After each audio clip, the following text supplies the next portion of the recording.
उत्तर प्रदेशात रेल्वे अपघात घडून आणण्यासाठी अज्ञातांनी रेल्वे रुळावर वाळू टाकली होती, तर रुळावर वाळू दिसताच रेल्वे थांबवल्याने मोठा अनर्थ टळलाय। गंगा एक्सप्रेस वेसाठी माती वाहून नेणाऱ्या डंपरमधून रेल्वे रुळावर माती पडल्याचा पोलिसांनी दावा केला।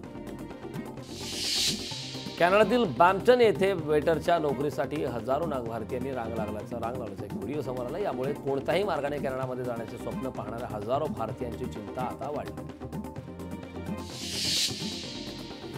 पिंपरी चिंचवडमध्ये वाहन तोडफोडीचं सत्र सुरूच आहे, तर कासरवाडीत 5 ते 6 वाहनांची अज्ञाताने तोडफोड केली।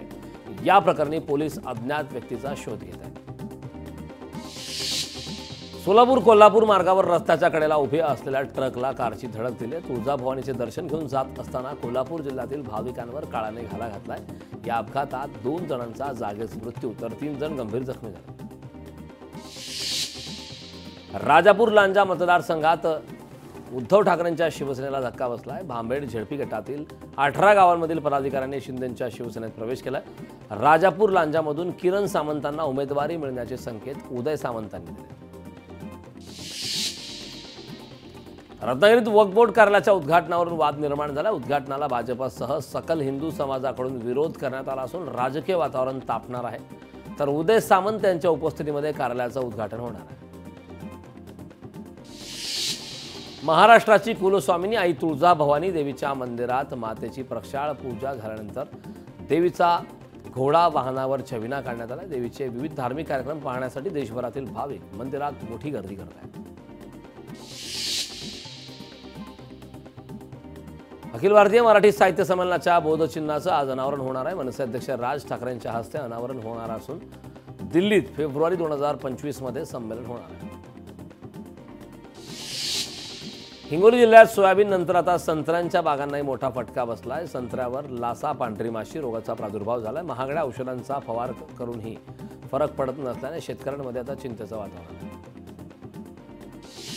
धाराशिव जिल्ह्यातील सप्टेंबर महिन्यात झालेल्या अतिवृष्टी आणि सततच्या पावसामुळे 1,63,097 हेक्टर क्षेत्र बाधित झालं। यामुळे प्रशासनाकडून शेतीच्या नुकसानीचे पंचनामे पूर्ण करण्यात आले। राज्य सरकारकडून हा अहवाल सादर करण्यात आला।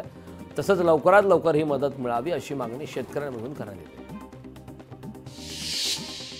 वर्ध्याच्या भुगाव येथे गरीब शेतकऱ्यांच्या मुलांसाठी उच्च दर्जाच्या शिक्षणाचे मोफत धडे 2 वर्षापासून सुरू करण्यात आले। शेतकऱ्यांच्या मुलांसाठी प्रगतीची धडपड सुरू असून या उपक्रमाची जिल्हाभरात चर्चा आहे।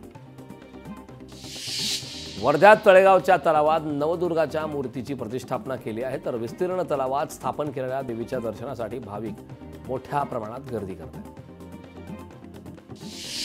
नवरात्र महोत्सवानिमित्ताने बीडच्या आष्टी येथील पुरातन काळातील तुळजाभवानी मातेच्या मंदिरावर आकर्षक विद्युत रोषणाई करण्यात आली। यामुळे मंदिर परिसर उजळून निघाला असून नवसाला पावणारी देवी म्हणून आख्यायिका असलेल्या या मंदिरात दर्शनासाठी भाविकांनी मोठी गर्दी केली।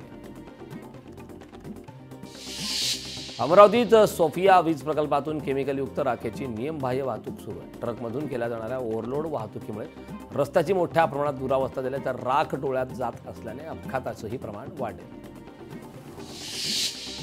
जालन्यात विद्युत ट्रान्सफॉर्मरची चोरी करणारी टोळी जेरबंद झाली। या प्रकरणातील 4 आरोपी पोलिसांच्या ताब्यात, तर 2 आरोपी फरार आहेत। कारवाईमध्ये 9,50,000 रुपयांचा मुद्देमाल जप्त करण्यात आला।